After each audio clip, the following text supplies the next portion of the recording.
Shivaya. Yes. Yes. I want to introduce Swami Sadatmananda Saraswati. He is an acharya with a big educational organization. But before we start, Swamiji, can you please say a prayer for the beginning? Yes. Om Vakratunda Mahakaya Suryakoti Samapprabha Nirvignam Kuru Me Deva Sarvakaryeshu Sarvada Gurur Brahma Gurur Vishnu Gurur Devo Maheshwaraha Guru Sakshat Param Brahma Tasmai Shri Gurave Sadashiva Sabharambham Shankaracharya Madhyavam Asmadacharya Paryantam Vande Guru Paramparam Yasya Kripa Katakshabhyam Shubham Sarvam Pravartate Daya Rashim Dayanandam Vandeham Sagaram. Grateful Swamiji. So in the West, I'm always comparing West and East. And in the West, our educational system and the approach to the educational system is different. We go to university and gain knowledge by remembering. It's a professional knowledge. So we become professionals, architects, lawyers, build careers, earn money. But something is always missing. There is a gap. And nothing can fulfill this. But I know that here in the East, there is another approach to life and to education.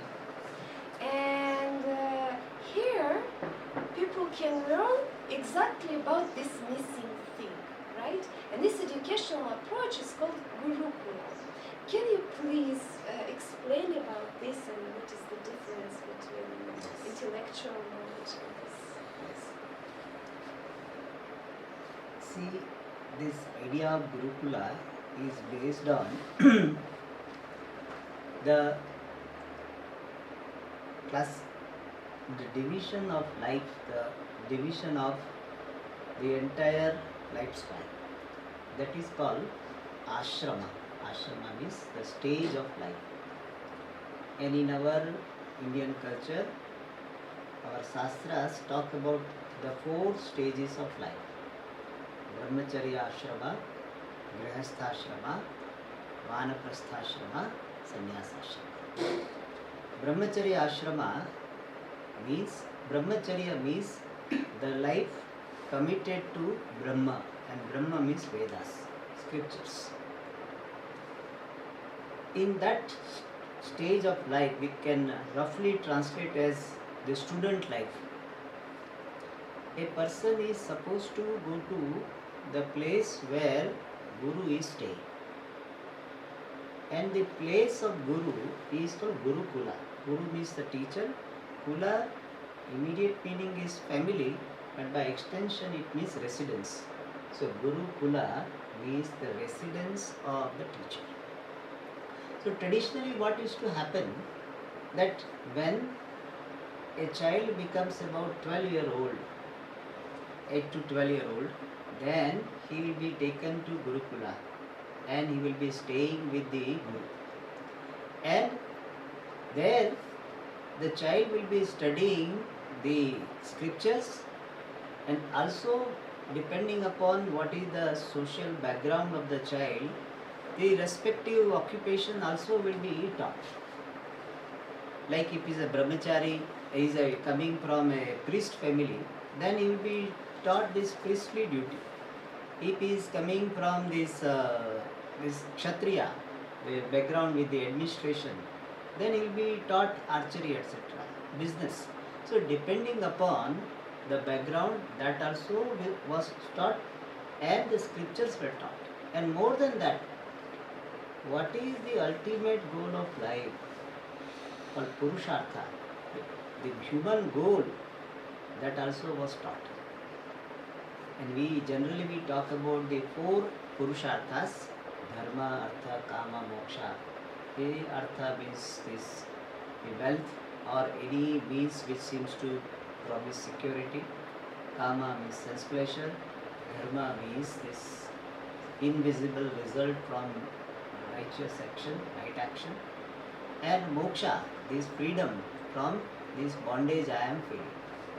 These four purusharthas also were taught. And traditionally, person has to be there in Gurukula, means in the house of the teacher, until teacher passes him. Teacher gives the permission. To get married, he cannot get married. He has to get the permission of the teacher. So teacher will certify that this person is fit for now the next stage of life called householder life, grihasthashrama, which will be followed by vanaprastha, the life of hermitage, and the sannyasa, the renunciation. So that was a very beautiful concept, that a person is allowed into grihasthashrama, the householder's life, only when he is fit for that. See, nowadays we don't have any license. No? Anybody can get married at any time. But in those days, this Gurukulam was like a, this approval, sanctioning for even marriage. So even now, that when they get married, they write with the blessing of this Acharya, there is this my son is getting married. So it is such a beautiful thing. That person, when he enters into Grihastha he has lot of maturity, highly respected person. So this was the Gurukulam, where the holistic education was given. For the survival, for getting this livelihood, of course, things were taught. But what is the purpose of human life and how to attain that purpose gradually, immediately what is to be done, finally what is to be done, the entire picture of life was given. Therefore, when a person comes out, he has got complete roadmap of his life. And therefore, when he is entering into Grihastha also he knows that finally I have to reach Sannyasa Ashrama. Therefore, he will have healthy attitude towards everything. So, in fact, his householder's life is a preparation for sannyasa. So, that was the beauty of our Gurukula system, our ashrama vyavastha, the arrangement of ashrama. But unfortunately, Indians themselves are losing it. We are now imitating the West. So, what the best we had, we are losing it to the West. But still, there are some Gurukulams where it is being done. This place is called Gurukulam, but is slightly in different sense. This Gurukulam is not for those young brahmacharis. This is meant for those who have already done their duties, or those who do not want to enter into this Grihastha and they have more maturity and they want to commit their lives to Vedanta, the study of Vedanta, which is the means for moksha. For them, this place is there. That's why this place is called Ashra Vidya Gurukula. Gurukula means the place of Guru. In a roughly we can translate as learning center. Gurukula means a place of learning. And Vidya means knowledge. So a place of learning, receiving Vidya, which is Arsha. Arsha means that which is given by Rishis. Rishehe idam ashram. So that which is given by the Rishis. So we are teaching here the knowledge which was given by Rishis. And how did Rishi get it? In our tradition we say Rishis get it from the Lord himself. So this Vidya is the Vidya coming from Ishvara through Rishis. This is called Ashra Vidya. Swamiji, I'm grateful. And please forgive me, I have two remarks. Yes. One remark, please.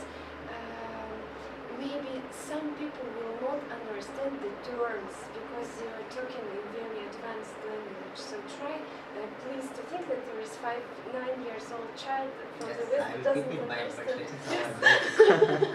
this is our I translated each Sanskrit word I used. If you have observed, Yes, I observed.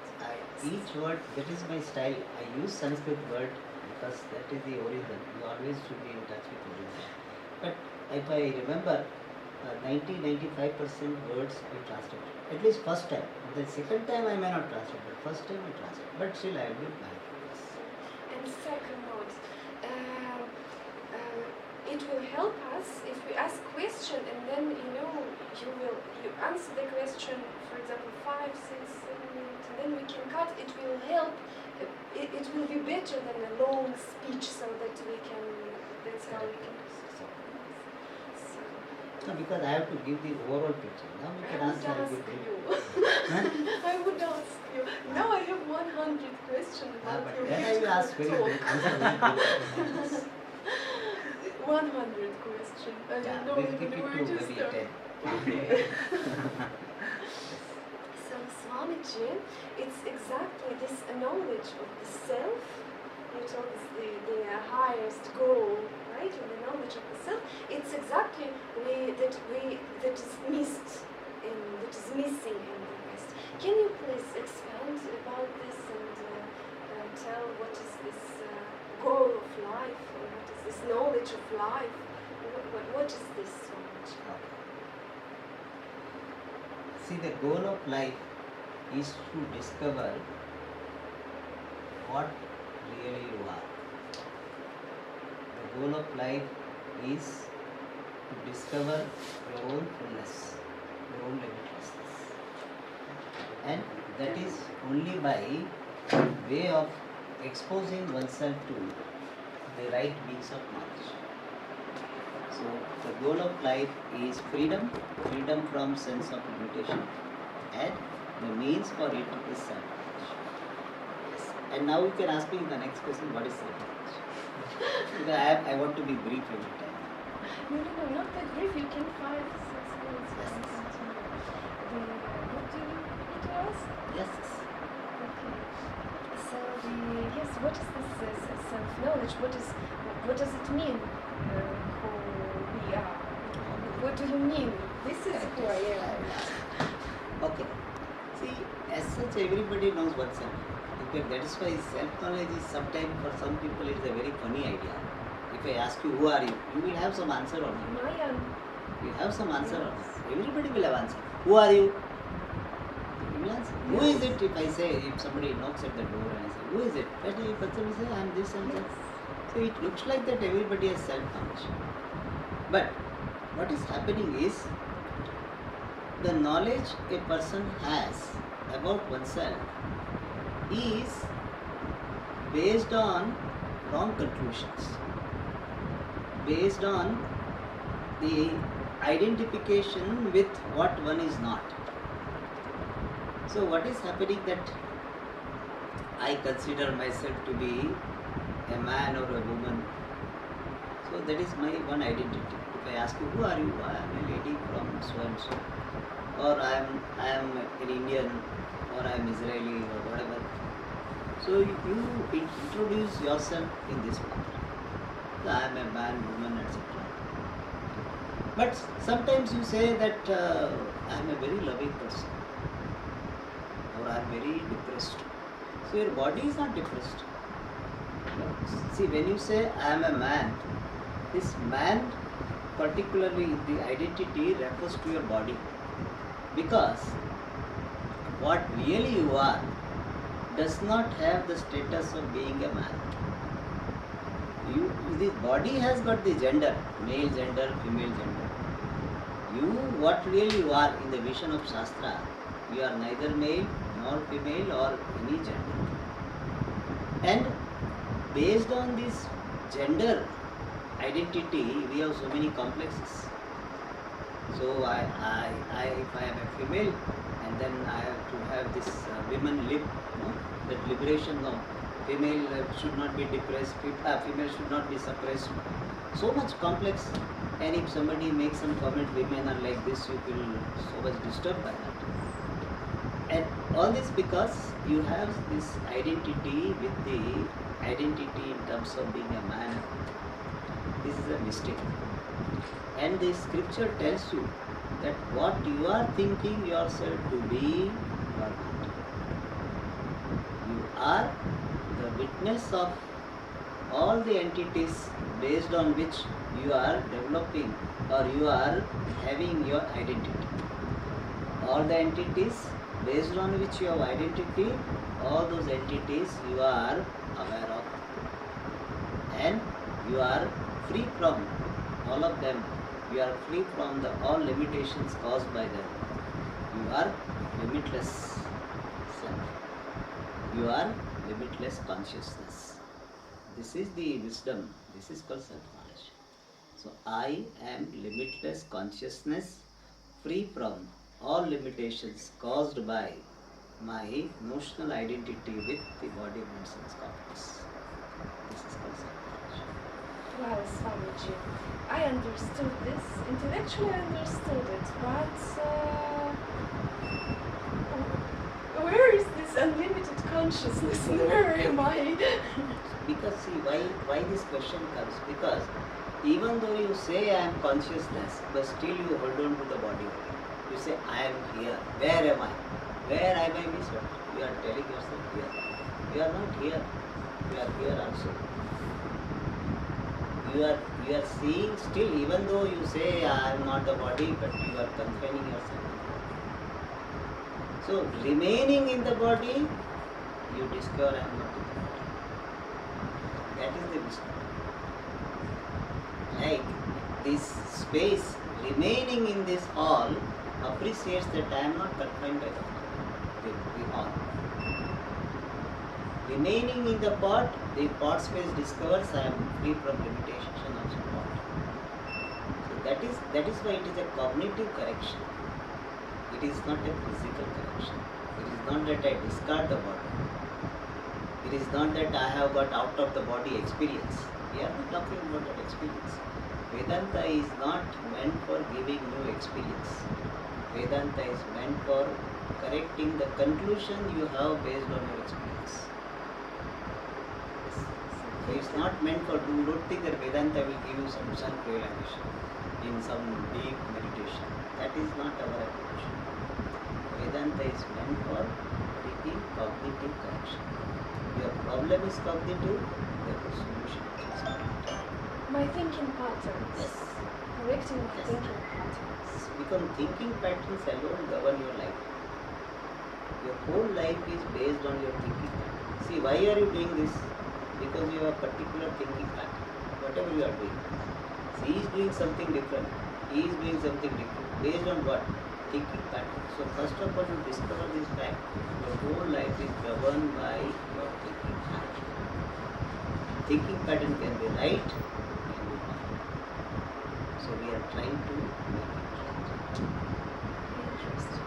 So this approach to the education and the Gurukula system, it's actually like something where we are breaking all our thinking patterns. Yeah, means we are correcting. I will not say breaking. See, if whatever they no, there cannot be any complete falsehood. The falsehood there also is resting on truth. There cannot be complete falsehood. Falsehood has the background of truth. So when you are seeing the movie is not real, but the screen behind is real. The light which is projected is real. Unreal cannot be there without reality. So this is the education, and I want just to go deeper to understand what is this Gurukula system and how we can combine it with our in our Western life. Actually, First of all, I think parents need to understand the importance of it. If parents have understood, then they can perhaps create the value in the mind of children. And also, it should not be given in a very technical form. In fact, when I go to some these children, group of children, then I always teach one thing. Learn to accept yourself as you are. This is the most important lesson in Vedanta. In fact, that alone is finally he arrived it in a very highest level. But start with this. Learn to say, I am acceptable to myself as I am. So I'm a Western married woman, for example, yes, working and always in stress. It's a very beautiful sentence, accept where you are, but how can I apply this? You can apply by saying that whatever I am is because of the background I have. You are whatever you are now because of the background.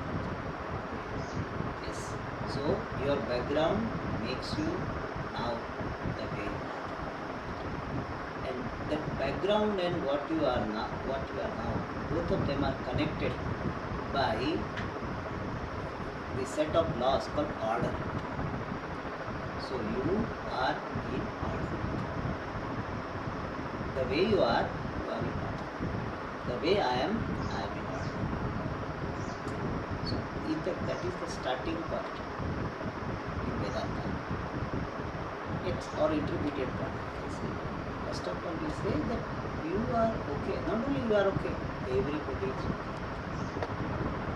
I am okay the way I am. Why am I like this?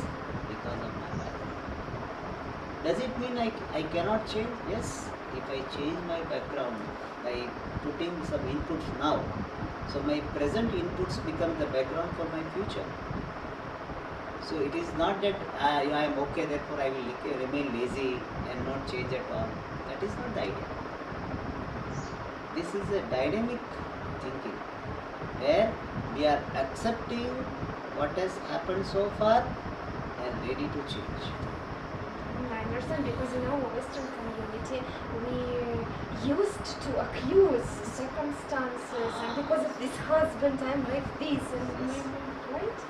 Yes, you stop blaming. In fact, I generally give the definition of spirituality is this: you stop blaming the world for what you are. Own up the responsibility and start taking corrective action. Spirituality is taking the responsibility, not blaming. It is not that I blame the world, I stop blaming the world and I start blaming myself. That is not correct. That is not spirituality. I don't blame the world, I don't blame myself. I take the responsibility for whatever has happened and ready to correct wherever it necessary to correct. That is spirituality. Now, Swamiji, you're telling something very interesting, because in the West the concept of spirituality deeply connected to religion, and it, a lot of people they dislike this. So spirituality and religion, it's not. No, spirituality and religion are not synonyms, but the spirituality will grow well when you have background of religious life.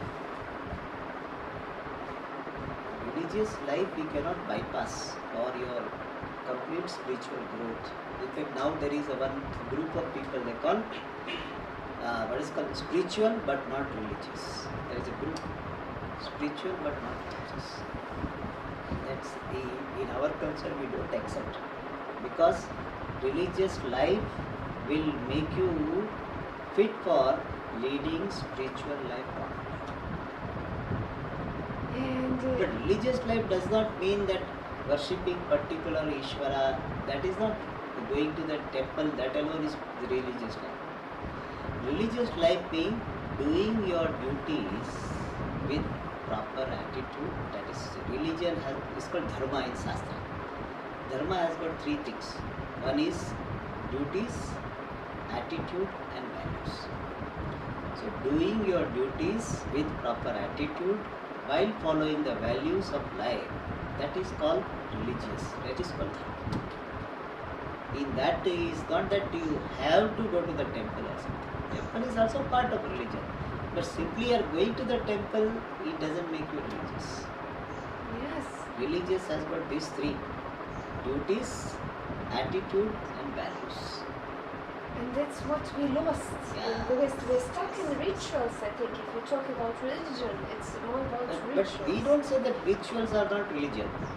Rituals alone are not religion. Religion is much more than rituals. Religion includes rituals but not confined to rituals. Swamiji, changing. And religions, for example, Hindu religion, Christian religion, Judaism, Islam, whatever, and Vedanta, the knowledge of the self. Do I have to be Hindu so that to gain this knowledge? It's not necessary. But Hindu framework is very conducive for this knowledge. It is something like somebody is staying at home and studying, and somebody is going to the university hostel and studying. There will be some difference. Because at home there may not be study atmosphere, whereas when you go to the hostel, a good hostel, nowadays hostel are spoiled, but generally hostel there is a study atmosphere. So ambience makes a difference. So I don't say it is inevitable. You don't have to become Hindu to pursue this Vedanta. You cannot convert. We have got so many students coming from abroad. Last course also we had so many. This course we are going to have in 2024, 15 January we are starting. We have about 22 students coming from abroad and 60 are there. So we don't ask them to convert. But when they are here, we request them, we suggest them to go to the temple, because it will bring some discipline in life. Otherwise, if somebody wants to just study, come here, they attend these retreats, we don't expect them to go to the temple. We are not here to convert. And actually, according to us, Hindu is not really is in strict or conventional is a religion. Hindu is a way of life. Is a view and way of life. Of course, way of life as prescribed by the Shastras. But we are not dogmatic. So we do have forms. It is not that we don't have forms of our dharma. We have going to temple, having rituals, all are there. But we don't confine our understanding of religion to those things only. It is much more than that. As I see this, it's more about it's something spiritual connected to every action. That's how I see it. It explains our religion. It use our religion, dharma. The dharma is a Vedic dharma. It's not a Hindu dharma. Hindu dharma is not a right name. Vedic dharma, or sometimes they use word Sanatana dharma.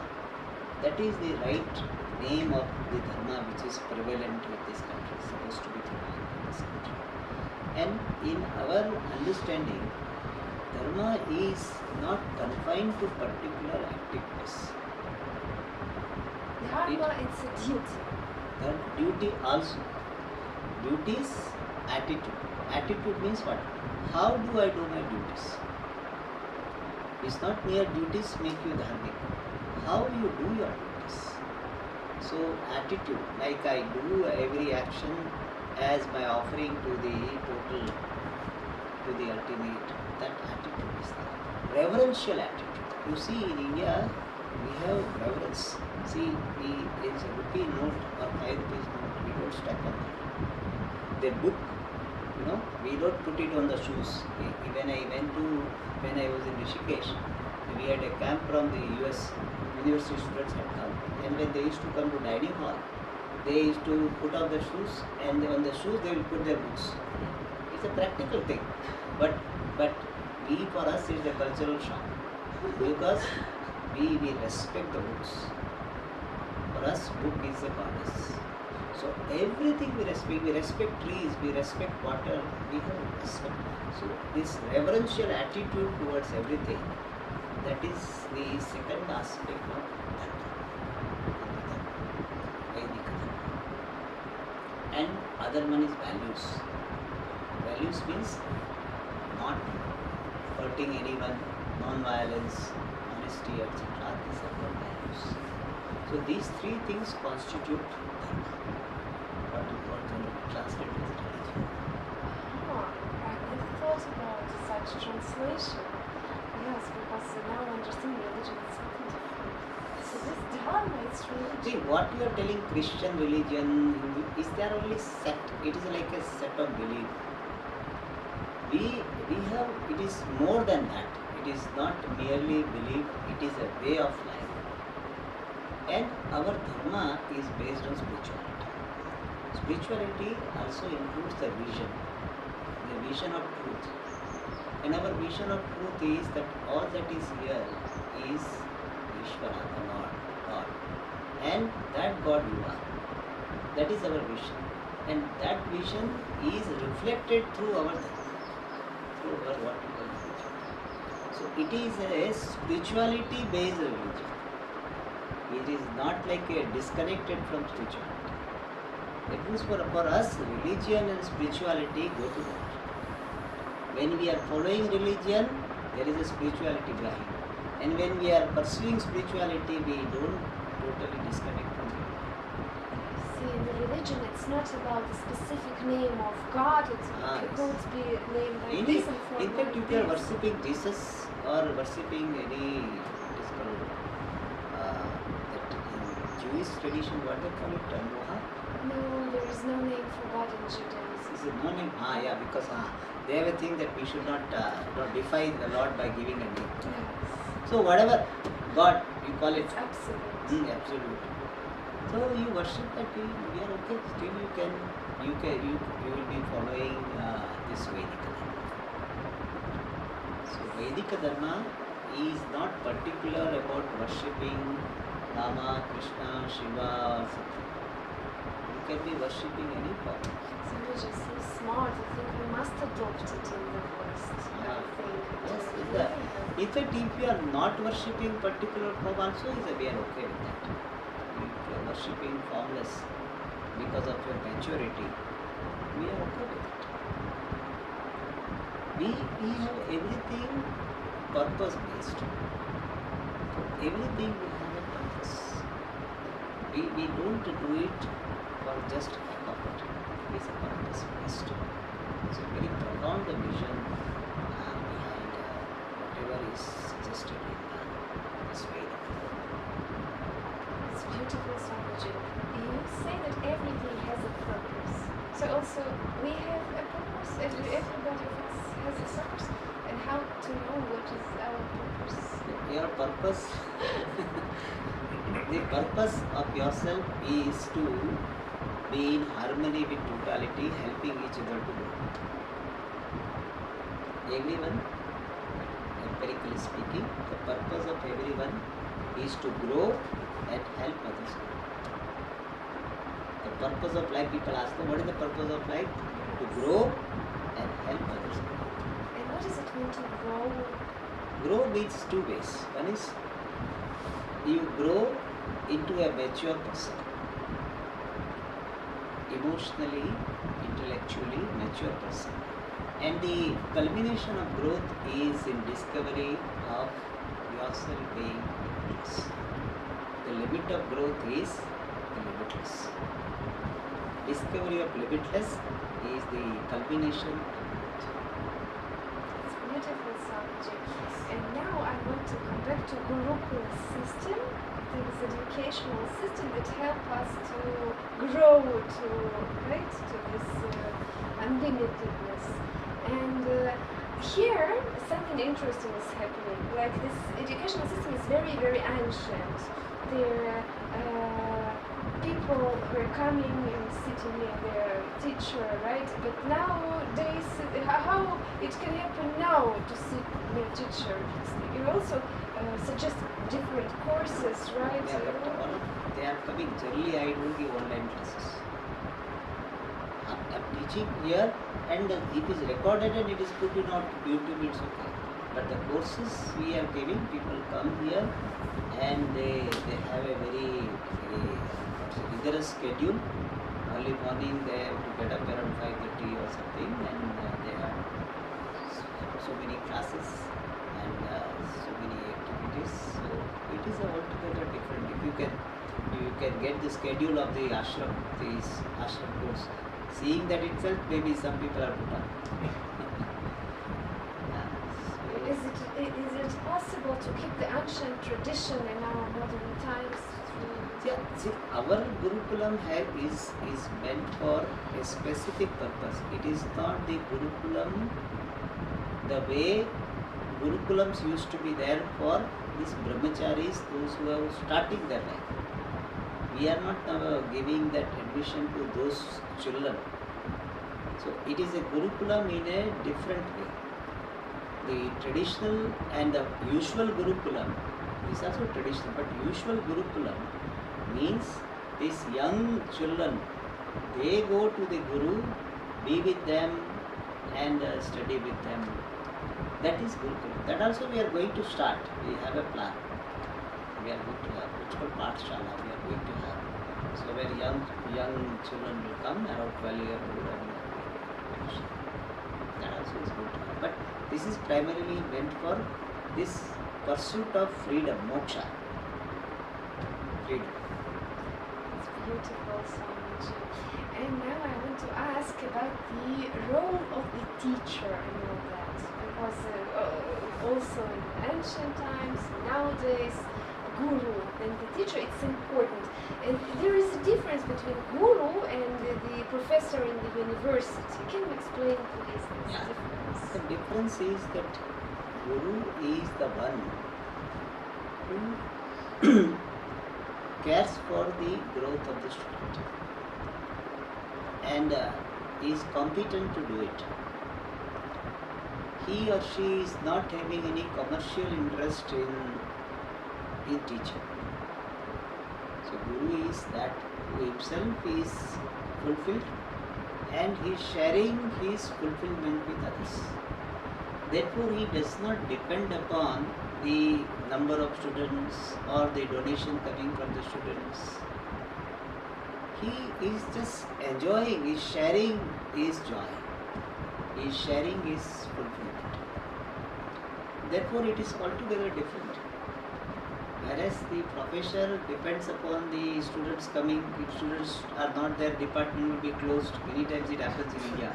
Some philosophy department, Sanskrit department closed. Why students are not there? Therefore, he will be highly anxious. And his salary, if he is not given salary or irregularly, he may leave the job. Whereas here we don't have such thing that if you don't give money, then you are not entitled to study. In fact, we have some students who pay anything and are just coming here, studying and just taking. And those who can pay, we always say they should pay not for us, they should pay for themselves.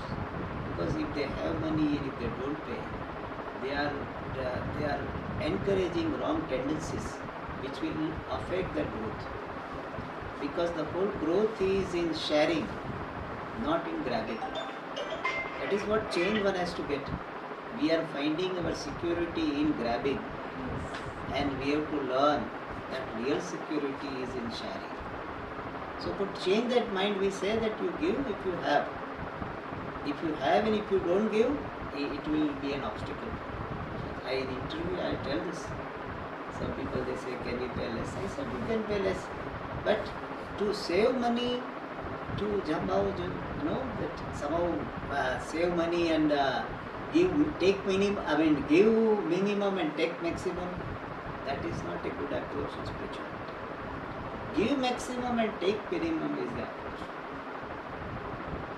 Swamiji, should we give all our houses, money and everything, or we can gain the knowledge also?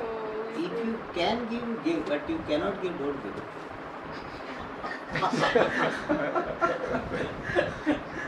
If you have that bigness to give, you give. But if you don't have bigness and just for the heck of it to prove a point, give, you will be miserable. So it must come also from joy. Yeah, joy and bigness of the heart.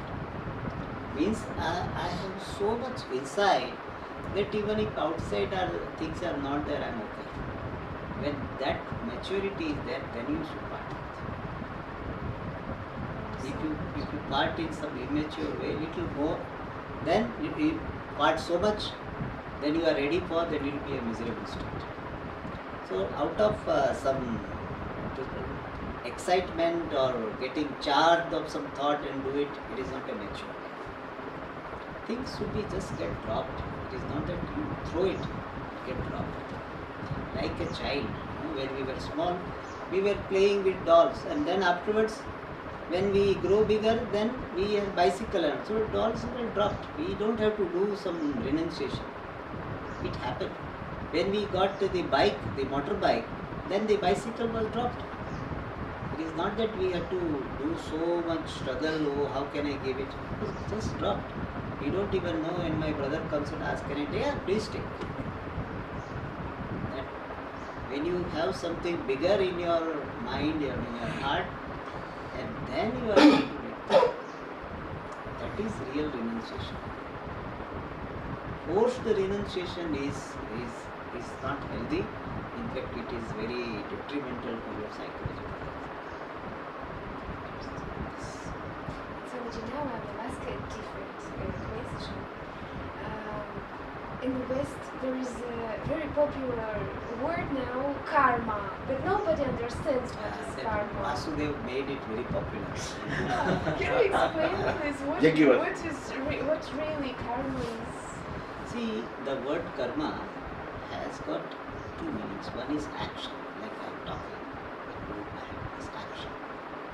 Other meaning of karma is when I do action, physical action or sensory action, then it creates some invisible effect.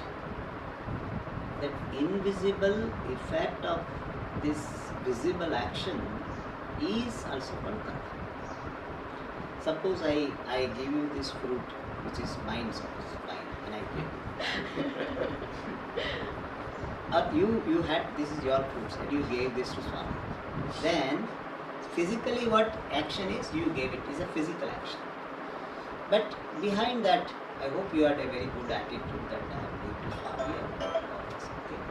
So because of your action, you created some invisible effect. That invisible effect is called karma. And suppose you hurt somebody, you shouted at that person, and you hurt that person. Then, because your position, that person did not say anything to you, but you created some invisible effect. That also is karma. So, two types of karma. One is the invisible result of right action, the action which is supposed to be done, which is positive, and invisible result of action which is not supposed to be done. Both of them are called karma. And in Sanskrit we have two words. One is called punya and other is called papa. So punyam is also karma. It is an invisible result of right action. Is karma. What type of karma? Punya karma. Punyam is a positive, visible, invisible effect. Punyam is invisible effect of right action. Papam is invisible effect of wrong action. And punyam and papam, both of them are called karma. And that karma is there in your account. Where is it there? It is in your mind. So it is like in your SIM card, charge is there. That how much balance is there, charge is there. Similarly, you are carrying SIM card. SIM card, you know what is SIM card? Is just as in SIM card, whatever balance amount is there, it is there. And when you make a call, automatically it is reduced, balance is reduced. And when you put some add money, then it is increased. Similarly, in your mind, there is a SIM card like this device. And therefore what happens, that when you do right action, already credit is there. And the wrong action, then also credit. But it's credit, the addition to this path. So you are carrying your account wherever you go, not only in this life, next life also. And you have been having this karma for millions and millions of years. Right and wrong both. Based on that only, you get the body, type of body, you get the type of education, you can get the type of situations, health, not health, good health, all this. You could meet this Swami because of some I could meet you because of God. Swamiji, you know that there are rich and successful people that doing very wrong things and then continue to be rich, successful and everything. And there are very, very good people who do very good actions, but they do bad things happen to them. This is a very common question. Yeah. See, it is something like you have bank account. Yes. So you went to the bank. Nowadays people don't, but suppose there was an older system, you went to the bank and you deposit $5,000. And other person also came to the bank and he withdrew $10,000. So after you are depositing, your account is now $9,000. And he withdrew $10,000, still the balance is $25,000. Possible or not? Not possible. Total balance I am telling. Oh. So you deposited $5,000 to your account. But still your passbook or your bank account showing your total now balance is 7,000. Whereas that person withdrew, took money 10,000, but still his account is showing 25,000. Possible or not? Yes. How is it possible? Because he had something on his account. So even though you are depositing, still your account is low. Whereas that person is withdrawing, still his account is high. Possible or not? Now it answers your question. Yes. So that person he had deposited earlier, whom we are telling a wrong person, rich man who is now rich man now, he had earlier deposit, so now he is enjoying it. And this good person now, he had some debit, so he is paying up, but now he is creating good future. So suppose you have taken a loan from the bank, overdraft, you know earlier used to have overdraft, OD. So if you had overdraft, even if you deposit, still it will show minus. Suppose 10,000 overdraft you had and you deposit 5,000, still it will show minus 5,000. Whereas that person is withdrawing 10,000, still is showing plus. Possible? That is what is happening. So those people who you think they are not doing right thing, still they are rich, enjoying because they have done something in the past. Whereas this person has done something wrong in the past and therefore he is suffering, but now he is doing good actions, so he will be enjoying future. So there is no injustice. And I told Swamiji that there are millions lives. that, you know, So you don't know what you have done. and about this millions lives, about reincarnations concept, right? Can you please tell about this? Why? Why it is so? Because see, your body, this body is just your outer layer of your personality. This body itself now is not you. Because see, something happens at the time of death. Something happens. Something seems to depart, because of which the body is called dead. And in that something is more fundamental you. Like I dress, I remove, but still some person remains. So that is more fundamental. After discarding the dress, one who remains is more fundamental. Is it true or not? Yes. So similarly, this body also is like a dress. So you discard and still someone who departs, that is more fundamental. And it has to be like this, otherwise there will be logical also fallacy. See, when a child is born, then one child is born with silver spoon, other child is born with not even plastic spoon. Means nothing. Possible. You have seen so much. Some children are born without any resources. Some born with silver spoon. How can you account for unless you accept this past life? Isn't it? Yes. Isn't it injustice in the kingdom of God? Eh? Therefore, if we accept that is a past life, then you can give answer. isn't it? Yes. So this person has bought first class ticket, they're second class. So you don't feel anything wrong. You are given economy because you have got economy ticket. And you don't complain. How come this fellow is asked to sit in a comfortable seat? You have got first class ticket. But if there was no such ticket system, then anybody can sit anywhere. But here we see we can understand, we can explain for the disparity even at the time of birth if we are accepting this past life. Not only that, you imagine somebody has done a huge crime, killing 1,000 people, and he died. And one person killed 2 people and died. And one person served somebody and died. So one person did good karma, good action. Now result. If the end of the body is end of the person, then what happens to his good action? This person killed 1,000 people, no punishment. He just died. This person also serving others, he died. So death is common. So this should be injustice. And therefore, even logically speaking, there has to be the continuation, the survival of the person after the death of this body. Swamiji. And it sounds very, one is born rich, one is born poor, one has diseases, one is not. But what we can do with this is everything is already written in our background, in our karma. Can we get out of this?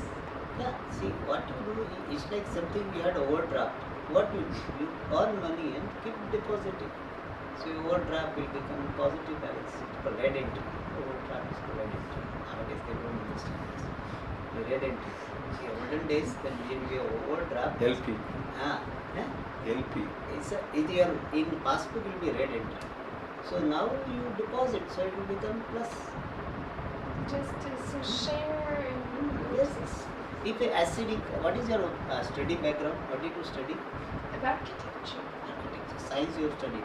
Acidic and alkaline. You know that? Do you know that?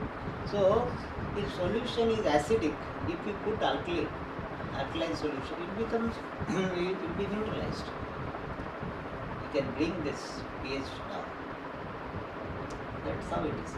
So, if you have wrong karma, you do right karma, so slowly it will be neutralized. In right karma, it's about share and Right karma means helping others and prayers. Swamiji. And what is God? God is the truth of everything. And that God is you. Me. Yes. Me is not at this. What is your name? Maya no Durga. Durga. Durga. So, the Durga as a person they cannot claim. But what really you are, that is God. So, God can be explained in 2 ways. One is simpler ways, one who is creating this world, sustaining this world, and resolving this world is God. More fundamentally speaking, it is the truth of Swamiji, there are a lot of intelligent people that I know in the West. When we start talk about God, they say, but there is no proof. How can I don't see this? if somebody says this, if you are saying this, I am telling you. So, do you exist? Yes. You exist. That existence, because of which you have this cognition that I am existing, that existence is God. Can you deny that? No. Can you deny the existence? That existence is God. The existence is God. Yes. You cannot deny. So the God is existence. It's not as I have an image of God. For example, No, there is a father that- sitting See, somewhere. that existence is there behind image also. This also is God. Really? That's God, yeah. In my understanding, this is also God.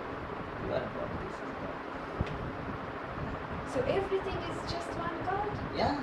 But why Like- there are so many? Like, behind all the waves, there is only one water.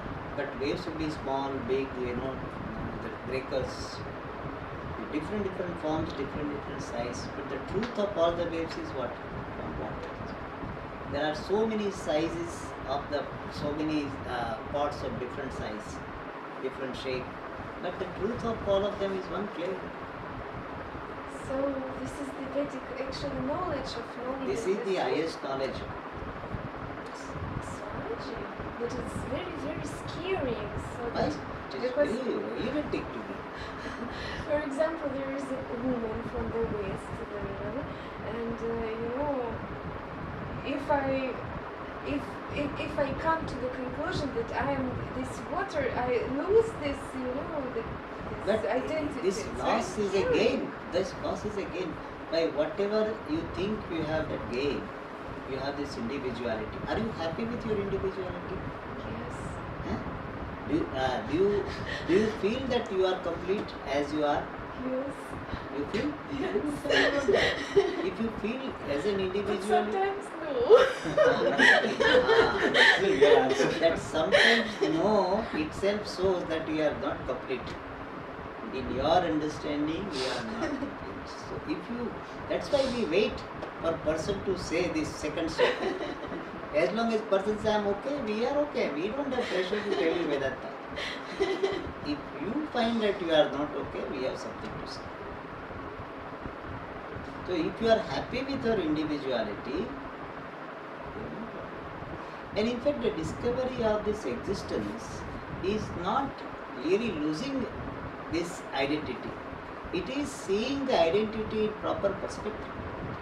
Like the water behind the wave, when it is appreciating I am water, it is not losing its waveness. In fact, it is expanding into all waves. I am not only this wave, I am in the form of all waves. I am not only this wave here, I am all the waves. So I am not really losing, it is a big gain. That requires maturity. To see that losing this particular individuality is not a loss, it is a gain. It is something like, you are giving one small room, and instead of that is it, whole ashram is yours. Is it now, Swami, but is it your own? No, this is not your room. Whole ashram is yours. Then is it a loss or gain? Okay. That's what it is. It's beautiful, Swamiji. Yes, it is beautiful. It's very beautiful, and to learn all this knowledge, this is very simple and beautiful, but it's maybe it's very profound, but it doesn't take 5 minutes to really to understand this, right? So, is there specific ways in this attaining this profound knowledge? Can I learn it from books or from talk from you? How can I expand from the wave to the we ocean? have these programs. We have got a 3-day program. So people come and study. Then we have got 1 week program. Then we have got a 3.5 months, 108-day program. Then we have 1 year program. Then person can continue for the 2nd year, 3rd year. We have got 3-year program. So where people keep on studying this more and more subtle manner, different angles, asking so many questions, again and again saying this point. So we have some courses like that, so people study for 1 year, then if he wants to study for the 2nd year, further wants to start 3rd year. But it's not that easy for everybody. Can you imagine? We are having 3-year course. I did 2-year course and then 1 year course. For 1 year course, how many students I had? We were selected only 2. Out of that 2, 1 only remained. So I am teaching now 1 year course to 1 person. It's so good. Yeah. Swamiji. And is it possible to learn only from books or from this video? This way, this Vedanta should not be studied from the books. The books can give you some idea, but books will not give you the final understanding. You have to learn from somebody. So the way you are understanding from me, can you see the difference? If you have read some book and you are getting whatever clarity you are getting, You see the difference. Huge difference. Therefore, in our tradition, we don't emphasize on reading the books. We always emphasize on going to the teacher and learn from the teacher. We don't have such expression called well-read. In English, there is a word, no? Well-read person. We don't have such expression. We don't emphasize that. We have expression Bahushruta, one who has heard a lot, not one who has read a lot. Swamiji, and is it possible only to sit in meditation and not to read the books and also to... Meditation has its own place, but meditation itself cannot give you this understanding. Because in meditation, you are dwelling upon what you already know. If I tell you that you meditate on Gadapudaya, can you meditate? No. Similarly, if you do not know what the self is, then your meditation on the self doesn't serve any purpose. You will be doing something in the name of meditation. It is a good thing. People are doing meditation. We encourage them. It is good for them and people around us, because people will get rid of that person. So it is a relief to that person and the people around. But meditation itself does not give this understanding. Understanding comes by the means of knowledge. The means of knowledge is listening to the words of the scriptures from the teacher. So I need to listen in the words of the scripture from the teacher. This is what I need actually. Yes. So, for example, and can people come here from all over the world to learn this knowledge from you? Depends. There are so many places. I am not one. I am only one of many. So people can come. We have got a website. In that our programs are only mentioned, so people can apply or come. But people should be interested only in learning. Just for we want to spend time. That this place is not meant for. Even though it can serve that purpose, but we don't encourage such visit. It's not a leisure. It's not like a holiday resort. So, Those who are interested in learning, we come. and what does it mean, those who are interested in learning? Means if somebody has question, I want to know what is the truth of this world. I want to know what we are. That's those people this place can help. So grateful, Swamiji. It was beautiful. I would continue to ask you, but Yeah, I we have suppose time. yes.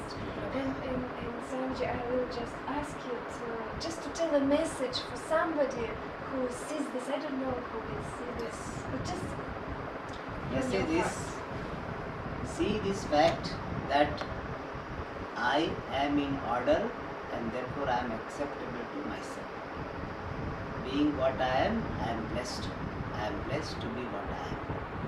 Learn to see I am lovable, I am acceptable, I am